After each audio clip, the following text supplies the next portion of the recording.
नमस्कार, प्रभाव साक्षी न्यूज नाटक और आप सभी का स्वागत है। नेपाल इस समय भीषण राजनीतिक और सामाजिक उथल पुथल के दौर से गुजर रहा है। सोशल मीडिया पर पाबंदी से शुरू हुआ जनाक्रोश अब हिंसक विरोध प्रदर्शनों में बदल चुका है। प्रधानमंत्री केपी शर्मा ओली के इस्तीफे के साथ ही नेपाल की राजनीति गहरे अस्थिर दौर में प्रवेश कर चुकी है। भारत के लिए यह स्थिति मात्र पड़ोसी की समस्या नहीं है, बल्कि उसकी सुरक्षा और रणनीतिक हितों से सीधे जुड़ा मुद्दा है। इसलिए प्रधानमंत्री नरेंद्र मोदी ने हालात पर तुरंत संज्ञान लेते हुए कैबिनेट कमेटी ऑन सिक्योरिटी यानी सीसीएस की बैठक की अध्यक्षता की। उन्होंने कहा कि नेपाल की हिंसा और युवाओं की मौतें दिल दहला देने वाली हैं। मोदी ने शांति और स्थिरता का आह्वान करते हुए स्पष्ट किया कि नेपाल की शांति और समृद्धि भारत के लिए सर्वोपरि है।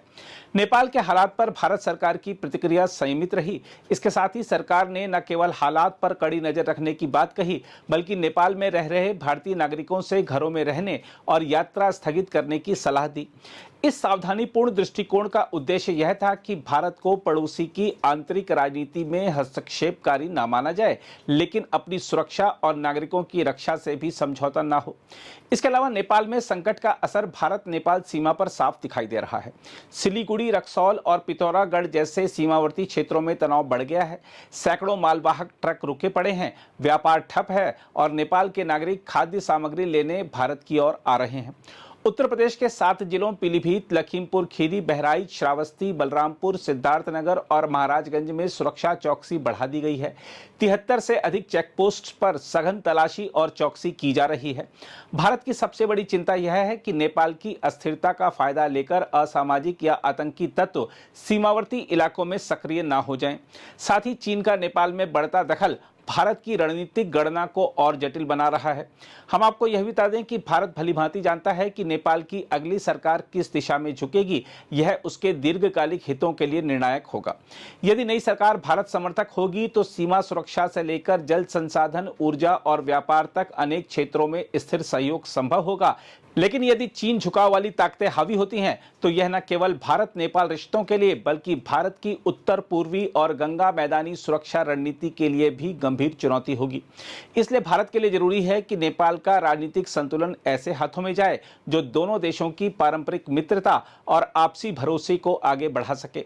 दूसरी ओर प्रधानमंत्री मोदी ने जिस त्वरितता और संवेदनशीलता के साथ हालात पर प्रतिक्रिया दी, उससे यह स्पष्ट होता है कि भारत नेपाल के संकट को हल्के में नहीं ले रहा। वहीं उत्तर प्रदेश के मुख्यमंत्री योगी आदित्यनाथ ने सीमावर्ती जिलों में सुरक्षा व्यवस्था सुदृढ़ करके यह सुनिश्चित किया है कि नेपाल की अस्थिरता का असर उत्तर प्रदेश की जनता तक न पहुंचे। 24 घंटे गश्त, कड़े प्रवेश बिंदु जांच और प्रशासनिक सतर्कता इस दिशा में सराहनीय कदम है। दरअसल मोदी और योगी दोनों की रणनीति यही है कि नेपाल की परिस्थितियों का प्रतिकूल प्रभाव भारत के भीतर अस्थिरता पैदा न करे। यही कारण है कि केंद्र और राज्य मिलकर सीमा सुरक्षा, व्यापारिक हितों और मानवीय सहायता तीनों मोर्चों पर सक्रिय हैं। बहरहाल नेपाल का संकट भारत के लिए केवल कूटनीतिक चुनौती नहीं है, बल्कि सुरक्षा, अर्थव्यवस्था और क्षेत्रीय स्थिरता से जुड़ा हुआ प्रश्न है। भारत का यह मानना सही है कि नेपाल की शांति और स्थिरता उसकी अपनी सुरक्षा और विकास के लिए आवश्यक है। प्रधानमंत्री मोदी और मुख्यमंत्री योगी आदित्यनाथ का संतुलित और दूरदर्शी नेतृत्व यह सुनिश्चित कर रहा है कि नेपाल के संकट का असर भारत की सीमा के भीतर न फैले।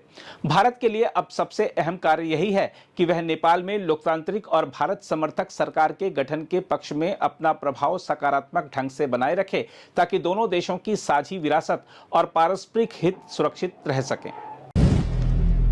अगर आप भी लेना चाहते हैं देश दुनिया की तमाम जानकारी तो आज ही सब्सक्राइब करें हमारे चैनल को।